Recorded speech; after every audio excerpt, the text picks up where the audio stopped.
All right, The Batman has come out, and I've finally seen it. If you've seen my channel, if you've stuck with me, the 2 or 3 of you who are still watching this, way back, I did the trailer for The Batman. I think it was actually my second video. My first video was for my favorite movie of all time, which is called Seven, which is directed by David Fincher, starring Kevin Spacey, Brad Pitt, and Morgan Freeman, Gwyneth Paltrow. And incidentally, or coincidentally, I would say, I referenced back then that when I saw the trailer that The Batman looked a lot like Seven. A lot of the film kind of grain, some of the lighting situations, and I called that a while ago, okay? So my brother and I saw, I'll introduce him in a second, but I saw The Batman this evening, and there's more coincidence to Seven than I actually thought. And we're going to get into it next on That Guy Talks Movies, so it's going to be that guy, me, and this guy, my brother, next on That Guy Talks Movies.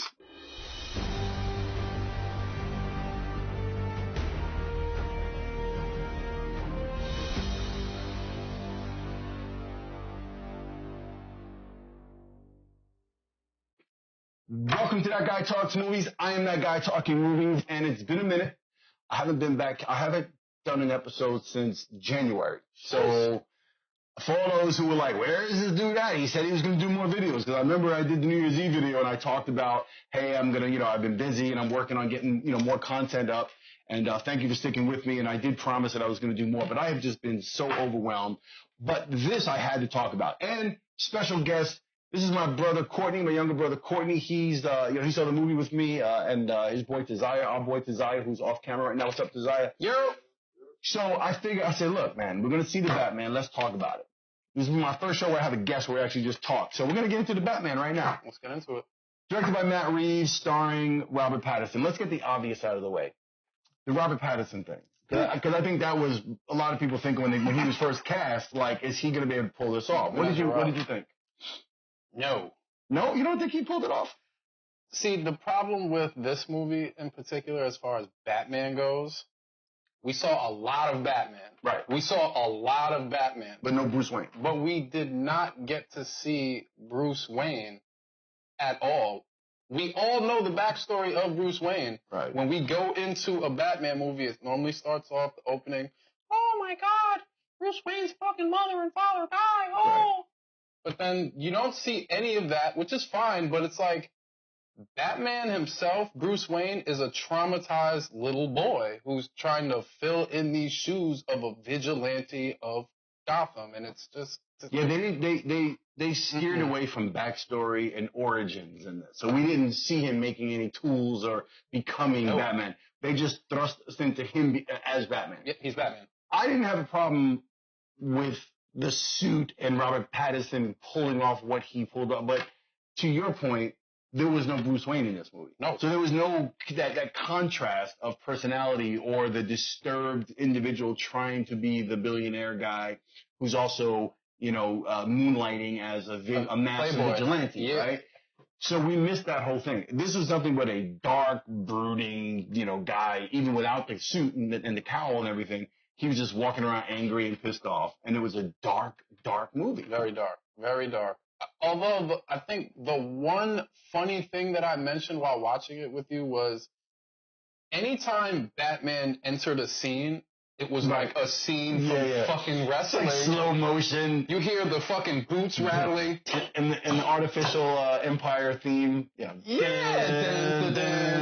That's what I want to hear. I was like, fuck? Are we watching Batman or Star Wars? Yeah, I think the score, I don't want to jump too far or like all over the place, but I think the score left something to be desired. Like it was not bad, but it wasn't anything memorable. It didn't have its own. Right. For it to be something brand new character as Batman, Robert Pattinson, you would have expected it to be a little bit more of its own. Yeah. And that's what it was definitely lackluster of that, like lacking in that whole department. Totally.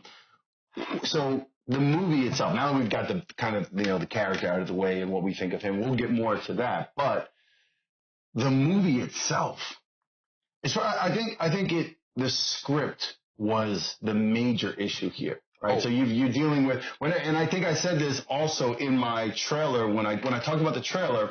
One of the things I've said, and I've probably said it for other movies, for other scenarios, is whenever you try to put too many characters into one, it's almost like you remember when they back when Clooney was Superman, Batman, and you've got Riddler, Uma Thurman, Arnold Schwarzenegger. You have multiple villains, right? So this felt like, let's have Catwoman, I don't want to get into Zoe Kravitz thing again. Y'all who know me know how I feel. Anyway, I just can't, I don't know. I find her an incredibly beautiful young woman, but that's Lenny's daughter. I feel like Lenny's my friend, so it's like I can't be looking at his daughter like that. Anyway. You can say that. I can say that. I listen to Lenny. Lenny's my boy. So I'll take it down. So, between her and then, Penguin, what's his name? Potts? Oswald Cobblepot. I always forget the Cobblepot. And Riddler, and you're all over the place with Falcone and Maroni, the mob, and Falcone, Maroni, you got Cobblepot, you got Catwoman, you got the whole shit show. So the script left you like, okay, well, there was never a moment. My feeling is if I have to watch the screen, and I'm watching the screen with anticipation, thinking, okay, where are we going with this? And I'm waiting, it's that moment where you're feeling like, okay, I'm sticking with it. But where's this going? This never did that. It never went anywhere. No. It just kind of went like this. It had a couple of moments, and then it went like this. And of course, we had a 15-minute car chase because you got to add that to a movie. When a movie sucks, you got to add a car chase. 15-minute car chase. You got to distract your viewer from the fact you're not watching anything substantial, but entertain them enough to make them feel like it was worth it. And that's what that was. Yeah, it was just a filler, so to say. Exactly. It just I never felt close to Batman's ride, right? So I wasn't with the good guy, Batman. I also wasn't with the villain. No. And we talked about that. So many. Right, we talked like when the movie was over. We talked with Tazaya. We talked about the same thing. We talked about the fact that Heath Ledger's Joker, a really good bad guy, you want to stick with them. Mm-hmm. You're sometimes you're rooting for the bad guy in some way, right? Always. Or you're engaged with them and you're mesmerized by them. Yeah. None of these bad guys, and the Riddler, I guess, is supposed to be the main one, right? Yeah. I wasn't really captivated by the villain, so to say. It just didn't do it. It was just, I was like, oh, all right, cool. No issue with Paul Dano. I love Paul Dano as an actor. I think he's fantastic. I think he's great in There Will Be Blood, one of my favorite films, way back when he did Little Miss Sunshine. He's a great actor, but this Riddler over the top, the screaming and the yelling and the grunting, and it was just not a good script. It wasn't put together well, and they tried to do too much. I want to say, so while we were riding back here, I said, all right, this is the perfect comparison. You know how you've ever been to an ice cream shop, frozen yogurt shop, and you go there and you pull the lever down, you pick your favorite ice cream and shit, and then they have all the toppings all over the place? Picture yourself getting your favorite ice cream, and then you're at the buffet bar with all the toppings. They put too many fucking toppings in the ice cream. You don't know what to get. To the point where after you eat the ice cream, you're like, this shit's gross. I don't even like it. It's too much shit in my ice cream. It was too much. It was too much not satisfying. Not at all. So it wasn't like there was one layer that was satisfying. No. None of the layers were satisfying. No. You know what I mean? No. Let me get to the Seven reference. Oh, so yeah. For me, that being one of my favorite films of all time, those of you who don't know, now you know. Great film. Seven, like I said, when you see the trailer, when you see the cinematography, what I saw was, I saw my movie in the visuals, right? And they were going for dark. What I feel like once I saw the scene where they go to the Riddler's apartment, then I realized 100% that they were ripping Seven. The writer, I forgot who the screenwriter is on this. I don't think it was Matt Reeves. Matt Reeves directed. I don't know who the screenwriter is. I should probably look it up. But whoever wrote this clearly had a little bit of Seven, because they tried to do Paul Dano like Kevin Spacey when they caught him. Right? He turns himself in. Then they had the whole scene with the notebooks, that he had these notebooks with all the scribblings and his thoughts poured out onto the pages. And I was like, that's a direct reference to Seven. So clearly, they had to be aware of that. I don't think that was an accident. So I was kind of disturbed by that. I was a little bothered by that. It was a cheesy ripoff. It was. And this in itself is its own. This is its own thing. Don't try to bite a classic. And this, classic. And this, and I don't want to make the whole thing about a comparison to Seven, but when we're talking a villain, a bad guy, a maniac on the loose, Spacey's maniac, he's only shown and only in the film for like 15 minutes. He's not until the end of the movie, Spacey. Yeah. So throughout the whole film, you don't even see the bad guy, and yet you fear him and you feel a certain way. This guy with all the, what do you have on, like a bag on his head with the glasses? Yeah. Like what do they call those? Like a dominatrix type whatever mask. that whole thing was just didn't work. And the screaming and the yelling didn't work. No, Andrew Kevin Walker did Seven. Oh, who did I thought he did the screen. The Batman he did the screenplay, yeah. Okay. As soon as I saw that, you looked up Seven. You want to look up The Batman. Anyway, I was, I'm not bothered per se. It's not like I'm angry about it. It's not like it's, oh man, it was so bad that I'm upset. It's more disappointment and kind of like, all right, it was what it was, but it wasn't anything special. That's how I feel about it. I cannot say that I would see that movie 2 times. No. The same way how I saw like The Dark Knights with Christian Bale. Oh, totally. I can put those on at any given time and feel great. Right. But this, I can honestly say it'll be very hard for me to say I'll go see it a second time. It would not. Yeah, I won't. It's a lot. This will not make my 4K collection. It just won't. And I have movies that I've purchased that I don't necessarily like that I want in my 4K collection. So that says a lot, though. We just talked about it, Tarantino.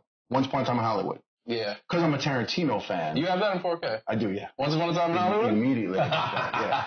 I'm a Tarantino fan. Yeah. I'm a Brad Pitt and Leo fan, right? Specifically Brad. 2 great actors. And I knew that I needed to see it again. Which was my first assessment of it. When I first saw it in the theater, I was not feeling it. I was like, that's not a Tarantino movie. See, I say the same thing, but every time I watch it more, it gets better. It gets way better. So that's why I got it on 4K, and it was worth. The Batman, I don't need in my collection. No. It won't. Now, don't get me wrong. If I acquire it somehow and it ends up whatever my collection, maybe I'll even watch it again. And Desire, you can come watch it again. Good luck. I would. But yeah, I'm not gonna run out to get the 4K. It's not. We're not like like Dune. As soon as Dune was announced, that was like a wrap. So we're waiting on the next Dune. Please hurry up with it. Yes, we need that, please. So what else did we talk about in this movie? We talked about we didn't talk about the car yet either. The car seemed badass, but we didn't see enough of it. The car to me was okay.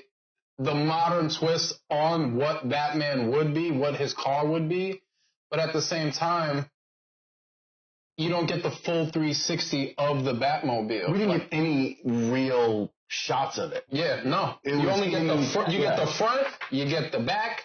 It was in action and obscured like through explosions and rain and all that other stuff. So that's the other thing. They had it raining throughout the whole movie. 7, it rains the entire movie until the last scene. When they go out to the desert. Because it makes it darker. It's like when you made that comment, you was like, why is it raining, riding motorcycles in the rain? And I said, I guess that's cool. It looks cool in movies. But the reality is you're fucking riding a motorcycle and it's raining, you're pulled over to the side. Your fucking wheels is going to keep spinning. You're not really going to have it. Yeah, you're not going to have the traction. But it looks good in movies. Yeah, you're right. Zoe Kravitz looks good in movies. Riding a motorcycle. Yes. Zoe Kravitz in leather suits. Yeah, leather. Oh my God, Zoe. Goodness. Zoe, call me. I love you. I think the madness, as Tazaya talked about, this sort of undercurrent of uneasy mayhem happening around us, right? Like the idea with Madison Square Garden and Gotham Square Garden, the flooding, the explosions that he got off. Those explosions seem rather random, but then I understand he was blowing water mains or something to create the flooding. The whole thing. But to me, I didn't believe the mayhem. I didn't feel it. Like when you see, we have to do this. The Dark Knight, when he's got the boats. Oh yeah. Each boat the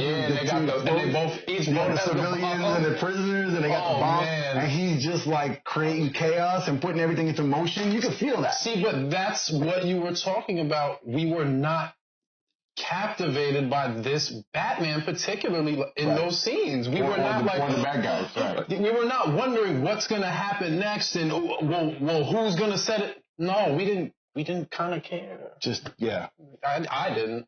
I don't know if you are going to care. Desire care. I think Desire cared more than we did. Way too long. Too long. Want to be 7. No real that score. Performance-wise, I think it was. I don't think anyone stood out. Nothing. I mean, just in general performance. There was nothing. Paul Dano, again, who's a great actor. I think his moment was behind the glass at Arkham. So that was his moment. Falcone. The speech between him and Batman, that's his thing. Falcone was John Turturro. I was going to say, I normally like John Turturro. Oh, he's fantastic. He's funny. And he didn't have anything to work with here. He had but so many lines. Yeah, the issue with going back to Robert Pattinson, whether we like him as Batman, and John Turturro, and even Zoe, and anyone, it was the lack of script. Yes. Andy Serkis as is it Serkis? Andy Serkis as the guy Gollum. He played genius freaking actor. But as Alfred, I liked him as Alfred because he actually embodied. This is the first film where he embodies the Alfred that, if you know Alfred Pennyworth's backstory, this was believable because he was kind of a badass. This Alfred, right? All the other ones are old. No, stodgy old white men. But to your point, Batman or Bruce Wayne and Alfred's interactions. In this one? Oh, there was tension in the room. They really didn't have he was a bratty Batman though. Yeah, so that's exactly why they had tension. He seemed just like dark and angry, even without, like you were saying, there was no Bruce Wayne in this. There was no cheekiness. There was no sense of humor. There weren't moments of light. You need those little moments, But he didn't even give him a jewel or a gem the way Alfred subtly does as his character. Yeah. You know how, like, Batman would be fucked up, like, I don't know what to do. Right. And then Alfred comes in smooth, like, well, you see. Oh, Master Wayne. Yeah. Right. There was none of that. It was just. He did solve a couple of riddles. I mean, I think the whole thing was, I don't know, man. It was too long of a movie. It lacked a really engaging score. It didn't have any standout stellar performances. The script was muddled, choppy. It lacked a really engaging storyline or something that was cohesive. It was fragmented. And too much. If I have to go positive, I'd say the fact that they tried to make it look like 7 from a cinematography standpoint and lighting. I think some of the lighting was great. Some of the shots of the suit, Pattinson in the suit, I think was done really well. And they looked good, but there was no character for me to get behind. I didn't like Batman, right? I didn't like Bruce Wayne. I didn't feel one way about wanting him to win or lose or work out his demons. I didn't feel that way about Catwoman. Like, I hope she, solves her friend's murder mystery. I didn't feel any way about Riddler and what's his beef with the city and what's wrong with him and why is he doing these things, right? Yeah. I didn't get that. So I don't know. Oh, there is one character who actually was good in that movie. One character. Who? Commissioner Gordon. I would say Commissioner Jeffrey Wright. Yeah, we didn't even talk Jeffrey Wright. Jeffrey Wright, I don't think he had enough to do either, though. He did, but he didn't. He does what he does. He was consistent as Commissioner Gordon. Right. I'll say that much. He did well. He did well. Well done. Jeffrey Wright is the man. It's hard to argue about Jeffrey Wright. My guy Peoples Hernandez. Basquiat. The late great Basquiat. All right, that's it for this episode of That Guy Talks Movies. I'm glad we got to talk about The Batman. I'm glad I got to do it with my brother. My first guest on the show. This is an honor for me to have you here and talk to movies. Maybe we'll do it again. We'll see something else. Hey, I'll pull up. And that's it. All right.